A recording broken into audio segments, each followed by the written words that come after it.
দাবি মেনে নেওয়ার আশ্বাসে ৬ ঘণ্টা পর সচিবালয়ের সামনে থেকে অবস্থান কর্মসূচি প্রত্যাহার করেছেন আন্দোলনরত চাকরিচ্যুত বিডিআর সদস্যরা।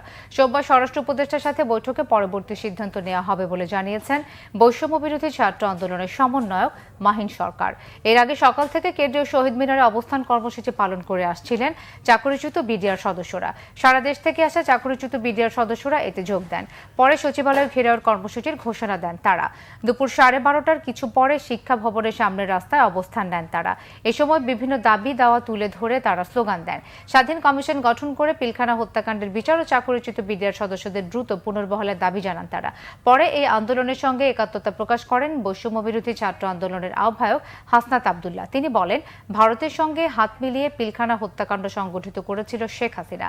দ্রুত সময়ের মধ্যে বিডিআর বিদ্রোহের পুনঃতদন্তের আশ্বাস দেন তিনি।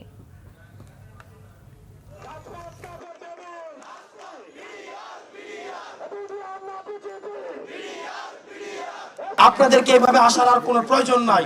আপনাদের প্রতিনিধির মাধ্যমেই এই সপ্তাহের মধ্যে আইন মন্ত্রণালয় এবং স্বরাষ্ট্র মন্ত্রণালয়ে আমরা অনুমতিক্রমে তাদের সাথে আমরা মিটিং এ বসবো।